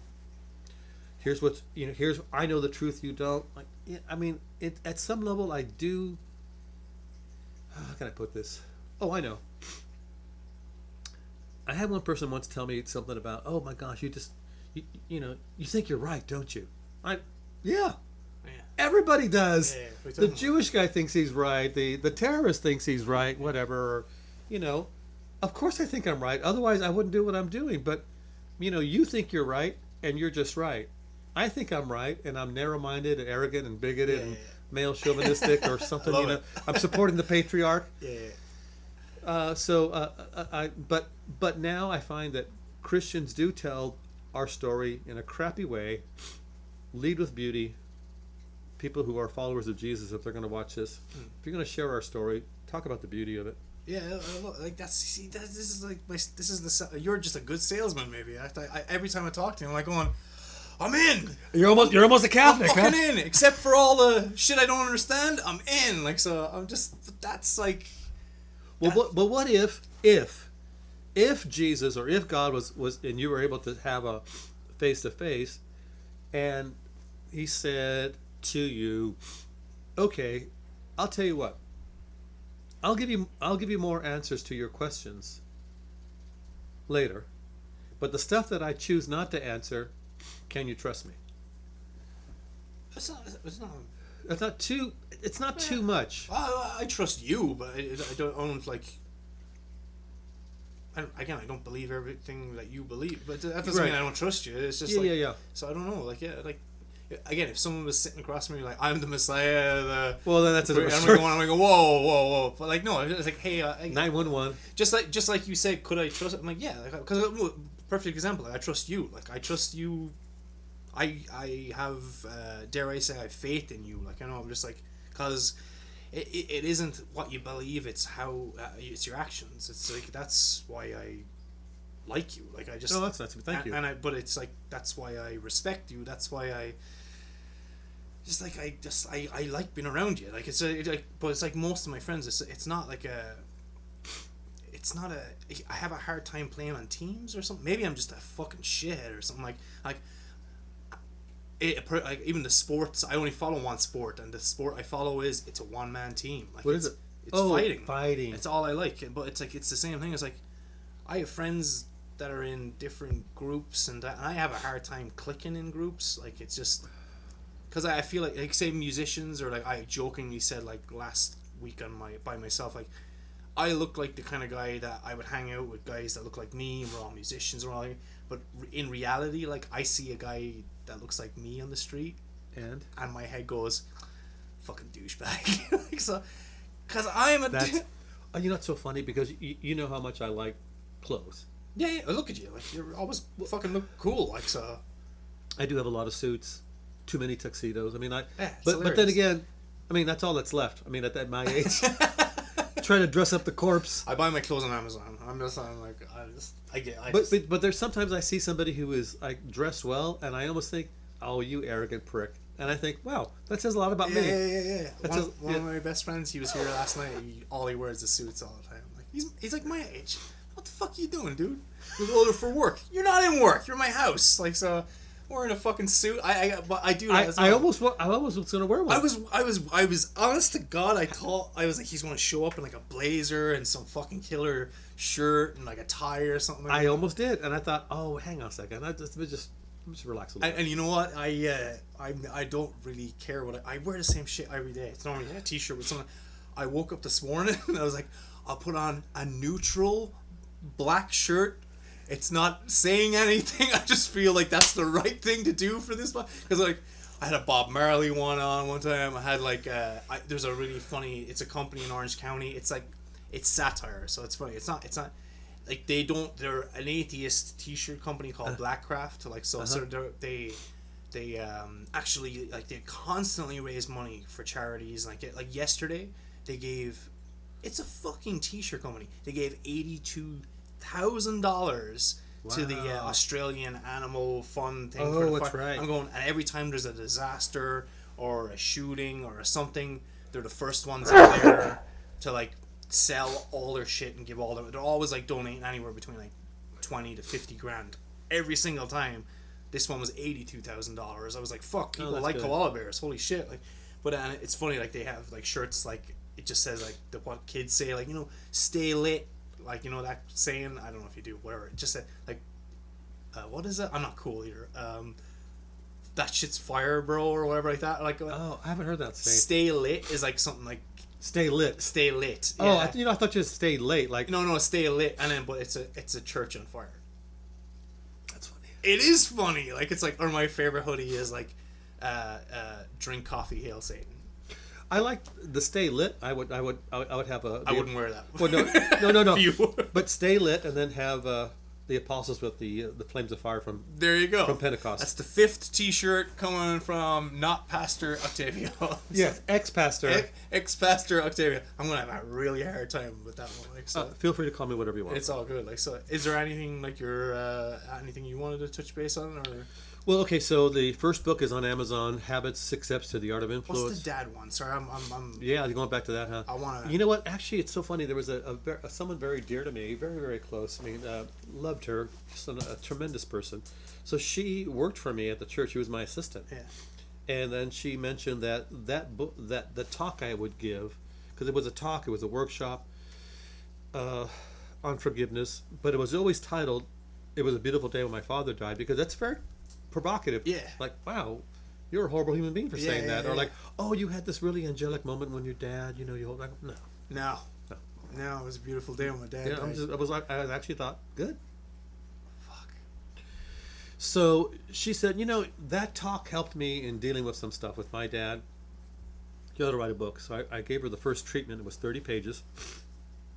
And she says, I read those pages, and I love your dad because the way you love your dad, the way you speak of him, the way you hold him in such high regard, and the way you wrote this story, he's a monster and you're a hero.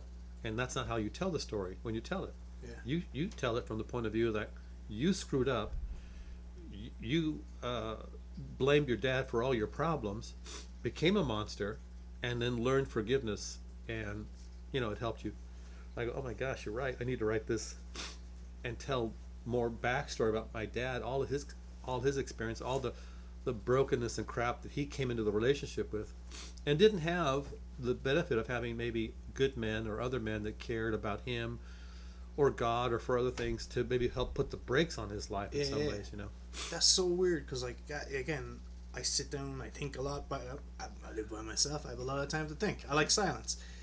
The way that goes back to my part of the indifference part about, say, my biological father, is like I went from like hating and anger and all like that to like almost an understanding. I'm like, oh wait a minute, like there's probably reasons for why he did what he did and the way he acted and treated me the way he treated me. And like the fact of the matter is, I even talked to my mother about this like a couple of weeks ago, and she's a hard woman. Like that's, I don't even mind. She's a hard bitch. Like, so I don't care. Like, she's a fucking hard woman. I already like her, by the way. Yeah. Oh, Jesus Christ. Like, tough But woman. she's still back in Ireland. Yeah. She's like, she swears way more than me. It's amazing. Like, that's a little hard to believe. It's the truth. Like, so she says. By the way, I'm gonna make it a stop next time I go to Europe. Dude, she says the C-bomb more than me. Trust me. Like, so. By the way, I saw that post about the puppies. And if you don't like these photos, you're a cunt. Oh, yeah.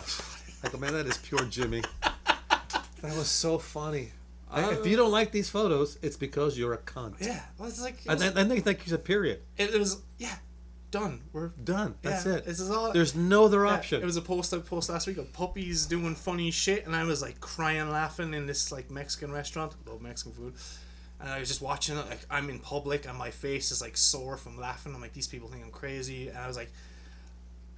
Actually, if I turn my phone around and show them, and if they don't laugh, these people are fucking cunts. So I don't care. Like, so I posted it. Well, I think in Spanish it's a canto. Canto. El canto. But anyway, what the fuck was I saying about my mother? Talking about your dad. You talked to your mom like, yeah. So what was my pops like? Yeah. No, and we were talking about it, and I was like, I said something kind of cold to her, and I realized I knew she could take it though, because she's a tough woman. I was like, Ma, I'm not angry because I couldn't even blame him. Like, that's the thing. Like, I'm saying it to the woman that he abused and he committed adultery on, and he abandoned, and I'm saying it to the woman, because in my head, like, I'm saying it to you now as a person, not my mother. Like, he didn't want to be there. He wasn't built for it. He didn't want us. Like, so, like, and she corrected me, goes, no, I think it was like a mother thing kicked on. He goes, no, he did want you. You were his children. I'm like, no, Matt. He didn't, because he abandoned us. Like, he left us without a second thought. He never contacted it. You don't do that to things you want or you love or you cherish. At least to me. Oh, I got a vasectomy a few weeks ago. I remember that post. Yeah, there you go. Did a whole podcast on it. And like, a lot of it was like, am I doing it for the right reasons? And a lot of it goes back to that. I'm like, what you said actually about your, like, you never wanted to be your dad. Like, so I'm like, and neither do I. And with good reason. Like, I never want to be an alcoholic, so get control over that. The alcohol thing, I rarely drink anymore. He was a massive womanizer, like, so an adulterer. Well, I never want to be that, so I never was. Like I told you before, Yeah, private conversation here, he goes, right. it's not in me to do it. I can't do it. I would never do it. I don't care who accuses me of anything. Because you know the back end of what that feels like. I am the like a it's just right. So torment. So you won't do that to another person. I can't. I would just rather be like, hey, this is over. I'm gonna go fuck a bunch of chicks. Like, right. so pardon me being super blunt, but that's shocking. Yeah, well, whatever, you know. And what was the other part? You said alcoholic, abuser. Yeah, I was like, well, I was beaten. I was kicked around. I was slapped in the face a lot. I was actually, funnily enough, in school as well by teachers, good Catholic school teachers. I don't do that to people. I don't like. The ironic thing is, I love fighting as a sport and a competition, and I hate it in real life. Like, yeah, but fighting that combatant, there's a test of strength and skills. Yeah. But power over somebody weaker. Right. I can't. It's like I'm going to punch this person in a wheelchair. I'm like, I don't think you should do that. But like, yeah, it's just like all the things that.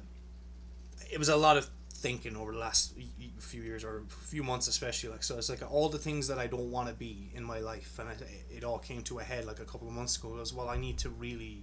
It's kind of like you were talking about the Christian that walks around with the Bible but doesn't actually fucking do anything. Yeah. And like, I'm fed up thinking about these things. I'm fed up like tormenting myself with these things. Right. The hatred, the pain, or you need to start building bridges. Like, I'm talking to myself. Like, look, fucker. Like, you need to start building your bridges. You need to start getting over these things. You need to start being proactive in your life. Change the things that like affect you negatively and all that. And then it turned into like indifference. So I was like, oh shit, I don't hate this person anymore. Because now I'm like, I don't want to be the person that lives my life that like ends up in a situation where I'm like, oh, I don't want fucking a bunch of kids. I don't want to be married to this woman. Now I'm going to be an angry alcoholic and probably beat her and them. And like back in the day where it's the 70s or 80s, like, so I guess like this awareness or open-mindedness wasn't discussed, or very close-minded, especially where I'm from. Like, give me a break. Like, it's like, it is very heavily religiously controlled as well still. Like, okay.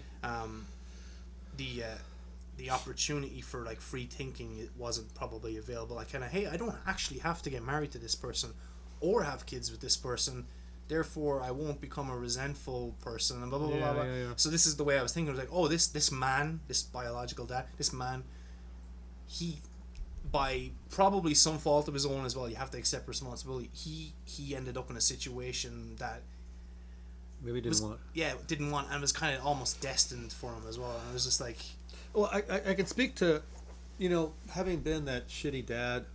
I mean, there were times where I thought that leaving was a better option, but a lot of it had to do with, I don't know how to fix this, and I'm embarrassed of the person I become. Yeah. And so I just rather not see a constant reminder of my failure. Yeah. So I get how some people leave or walk out of a relationship and a marriage. It's not a great option, but if you don't have the tools and you don't have someone to give you the tools to fix things and to become a better person, yeah, leaving makes sense. Yeah. Once again, like with my own father, I'm not excusing, saying, oh yeah, your dad, blah blah blah. It's just that, yeah, he had his own bullshit to deal with. Mm-hmm. And didn't know what to deal with it as well. And who knows what kind of, if it was shitty dad he might have had, maybe, that broke down his capacity to even hope and believe. Yeah, it's weird. Yeah, and so like when I read in the Bible that God says, hey, you know, people who choose to live a crappy life, it'll be visited 3-4 generations down. Like, oh, now, okay, that makes sense. You know, alcoholics seem to raise other alcoholics. Abusers raise abusers. Yeah. Sexual deviants raise sexual deviants. You know, you can't always blame the parents, but there's something to be said of, well, how did he or she grow up? Yeah. And so there's people enter adulthood sometimes carrying a big fucking bag of black rocks. Yeah, no, I'm there. And then they get married thinking, oh, I'm going to get married. Love will change me. I'll have kids. Things will be better. Yeah. No? History tends to... Well, it does... I subscribe to this, like, the definition of insanity, like doing the same thing. Doing the same thing over and over, expecting different results. Yes, and I am a big subscriber. I'm like, that's why, for me, especially over the last few months, I talked about a lot life-changing situations again. Yeah. I'm like, well, the only way I can change things is to break the cycle. So, oh my gosh, that's so true. Nothing changes until something changes. Yeah, that's hilarious. Oh, what a great saying. Well, but right. So, I don't like my body. I don't like my career life. I don't like my mental life. But if you don't, until something changes, all this is not going to change because everybody is the sum total of every damn decision that they've made. Yeah. Accept responsibility, so that's the part again.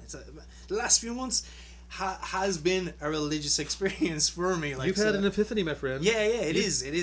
But it's like it feels wonderful as well. But also it's like somewhat scary. It causes anxiety for me because I'm like lost as well somewhere. Well, what are you now? You're in your 30s? 36. Ah, you're an old fucker. I know. I feel it. My back is killing me. That's why we talked about that. God damn it. I remember telling my sons when they hit their 30s, I said, hey, man, you need to start thinking about your energy and your They're body. Like, fuck no. No, I mean, I think at the time, like, oh, here we go, Dad again. Yeah, whatever. But they realize that, when you hit your 30s, all of a sudden, the way you eat and party and drink. Fuck no, I can't do it, dude. No, you're not 20. No. Your liver has got 36 years on it. I can barely drink anymore. I'm just saying. But what my point is that, you begin to realize, okay, how do I maximize my energy, my strength, my abilities with what I have left? And I'd say every decade, it's good to do that reevaluation. Yeah. But listen, are we heading up on the 29th? No, I lost the goddamn stop clock thing. Stopwatch. There it is. Nope. Okay. So I would say this. Thank you for your generous words about who you think I am. I will say this. I take Mass very seriously. I think it literally is heaven on earth. I believe in the real presence of the Eucharist, that you actually are eating the body and blood of Jesus Christ, as he said. If you don't do this, you don't have any life in me. But of course, he's pointing back to the lamb from Passover in the book of Exodus. You had to eat the lamb. You couldn't just look at it. You couldn't just smell it. You go, oh, you know what, Mom? I don't like lamb. Could we have any beef here? Vegan outrage. Right now. Right. That didn't fly. Okay. All that to say is that I go to Mass on Sundays. I go to confession on Saturdays, the rite of reconciliation. Unless I have a client meeting, I'm at Mass 8:30 Monday through Friday. Wow. And I fast before, and I put on a coat and a shirt like I'm going to see. People dress for the occasion, right? If you were going to go see somebody that mattered to you, you would let me try to be nice, right? Yeah. Be dressed well.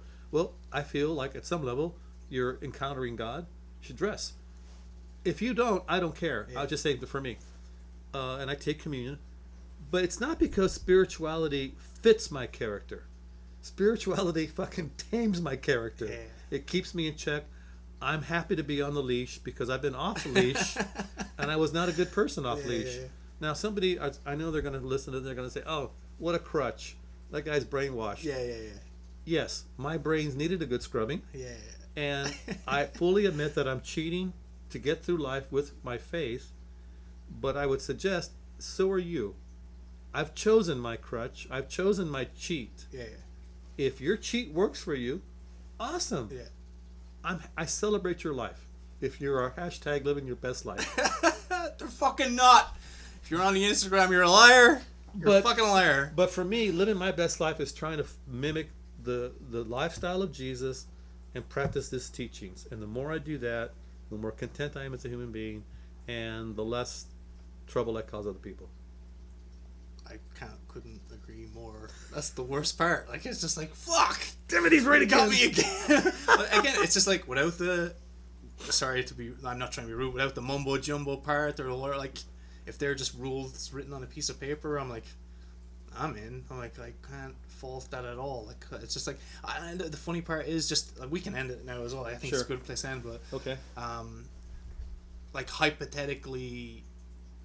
we prove science finds something and we proved that the none of that happened. There might have been a guy, but none of the stuff happened, resurrection. I'm like that. I'm going, yeah, but still pretty good pointers. I'm still not angry at the fucking moral rules. The moral code is still pretty good. The moral code is still pretty good. And when people actually did it, they did good things. Yeah. I'll close with this story, and then I'll close with my little point. Thomas Jefferson. One sec. Just so I don't miss it. Thomas Jefferson, like many of the founding fathers, were not your typical Christian that most people want to claim that they are. They were theistic. They believed in God. They were deistic in the sense that they believed God created, set the moral code in the universe, and then just backed off and left. He had a high regard and a high respect for the life of Jesus, but did not believe any of the miraculous stories. Yeah. And the Thomas Jefferson Bible, which you could still buy today, has all the teachings of Jesus, but no miracles and no resurrection. Cool. So he literally cut them out and had it reprinted that way. That's hilarious. So in other words, so this is a good way to live, but you don't have to believe that miraculous crap. Yeah. Thomas Jefferson, brilliant man, and interesting guy. I'm sure people have issues with some of his habits in life, and it's always strange, judging another person from your culture. Like, we would never have done that. You would have done exactly what he did had you lived there at that time. But for those who are listening and those who are going to watch this podcast later, I think if your life doesn't seem to work, and you're considering another option, I would say absolutely consider the life and the teachings of Jesus. Do I take the Bible literally? Well, I take it as literature, which means that there's different ways to read it. There's some history, there's some poetry, there's some fantasy. So you have to read it, the genre correctly to understand it. But that Jesus lived a life, he came for you, he loves you, and he demonstrates who he is by the resurrection. If the resurrection didn't happen, he's nobody. Yeah. As we discussed earlier. But if the resurrection did happen, it changes everything. And so I said there are two things that are transformative to consider. One, that we may not be alone in the universe. Doubtful. It's doubtful. I agree with you. And number two, but if we're not alone and you find out that person, being, essence, is benevolent and kind and actually cares about you personally, that is shocking. Yeah. It's disturbing. It would be. I think the problem with Jesus for many people is that it's personal. Yeah, it's like there's being a cynic, and then there's healthy skepticism. Healthy skepticism. Yeah. I'm just changing my skeptic title to healthy skeptic, if that's okay, or very confused skeptic. And yet again, like as I told you earlier, the thing I said to one of my therapists, I do therapy. I was like, I've literally learned. I've learned a lot. Like, but I'm still as confused and I still have all the questions a lot. But it just me like talking to people like you or like any of my friends that are like, I consider you very wise. So just like, it just makes me feel better about the world I live in. I guess like it makes me feel good that there's like people from all walks and all talks of life, and like we're able to literally sit down at a really shitty table. Sorry, this is $20. And we're just able to have a conversation and then like leave each other, go on about our lives, and still like when anyone if anyone mentions you, I'll be like, yeah, I love that guy. Yeah, like, yeah, but okay, fucking like he's like no. As a human being, as the person I know, I fucking love that guy. Like I genuinely, like, again, very Christian like of me, I genuinely have love in my heart for you. Like I'm like, I fucking. Yeah, well, before this turns into the Mutual Admiration Society, I would say, Jimmy... We're hugging off camera, by the way. So that'd be an interesting video. No, we're not doing that. Your Catholic friends wouldn't like that. So. I had nothing but love and respect for you as well, because you are open and interested, and you're curious, respectfully. But, man, I know you don't drink much, and I don't drink much, but we ought to go get... Wasted? Well... Okay. Open. Now, is there a decent Irish pub that sells Guinness around here? That's not up the Pastor? street. Yeah. Oh, really? Decent. Ireland 32. I go to. Oh crap! I shouldn't have said that. I mean, it's something else. It's where I go watch my UFC fights. But where I do advertise all the time is the Elbow Room on Coanga off Hollywood Boulevard. One of my friends owns it.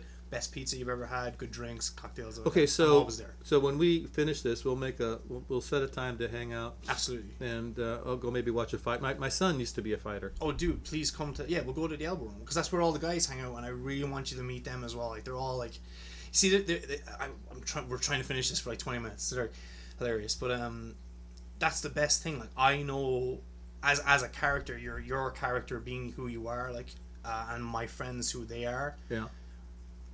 It's like there will be no judgment at all. Like if anything, we'll break each other's balls and be like Jesus would have did it different or whatever the fuck. Like like kind of just we do it all the time like that. And that you said something a few minutes ago and it just made me think about something. What's that? It keeps you in line. It keeps you on a leash. On the leash, right? Well, my leash is like it's my family and my friends. Oh, because they don't let me like. I could easily like I'm a fucking musician, bro. You are. I'm the shit. You are. People look at me and they follow me online and they're like, "Oh, dude, this guy is the fun." And I'm like, I should be like, "Fuck yeah, look at me, living my best life." Something. If I did that, my family and friends would murder me. Yeah, they'd call you into shit, right? They would murder me. So they do you a favor every day, and they keep me at a tight rein and my leash or whatever the fuck it is. So. I would say in that demonstrates a thing that I used to tell people, and that is the more people you love, the more people you care about, the healthier you live. Yeah. Because you realize it's not just me. No. My life is not about me. No. But until someone breaks out of that, I think they become very shallow, very small, shitty people. Yeah, I believe, and there's a good place to fucking get off your goddamn phone. No, stay on your phones. I love being on my phone. But follow me if you're gonna get. Yeah. If you're on your phone, what was it? What's your Instagram again? Okay, Instagram is o.c.martinez. That's Instagram. Okay. And then my website, OctavioCesarMartinez.com, and please buy my book so I can buy groceries. Links will be in the description below because this doesn't go out till Wednesday, so I'll have plenty of time to edit. It's Saturday morning right now. It's bright and early, like so. Yeah, it's 6 a.m. Yeah, he missed church this morning for this. I missed church. Yeah, he's been fasting all day for it. So yeah, no. Look, I'm trying to end it. You're the best. I love you. Thank you, man. But like, we don't need to wait a year. And like, if you're down, like. Come hang out with us at the bar and like watch some fights and stuff like that. I would love to, man. Meet the guys and stuff like that. It'd be so much fun. I think you'd really get along with them. But I'd love to fucking even like get a sit down together and just like because it's like I think most people have more in common than they have that are different. Like, different. So, like, we really do. Kind of like well my religion teaches me to love my family and my loved ones. And we're going. I can agree. Me too. Yeah. Like, it teaches me to be a good person. Well, me too. Like, we're on the same page. Also, I hear. This might be a rumor, but Jesus, if he was alive today, would listen to the Triggerman Podcast, and it's on YouTube. It's on all podcast forums. It's very, very handsome host. Who is it? Humble. Jimmy Trigger is his name. Like so, but that's it. Like that's all I have to say. You're the best. Thank you so much. Links are in the bio. This is episode 28, I believe. I'm doing them all the time now. So if you're bored or whatever, you want to get a gang of guys together or whatever, fucking come over. Like you're the best. I'm sorry about the allergies. Whatever. It was your cats, not you. Okay. Well, it might have been me as well. Like so, anything to sign off with? No. Yeah. Just thanks for having me, and please check out the website and buy the book. And if you want to get in contact with me, you can do so through the website, and I'm happy to chat. I'll post his phone number. All right. Oh, nice. You're the best. This is the Triggerman Podcast. See ya. Peace. Bye. Okay.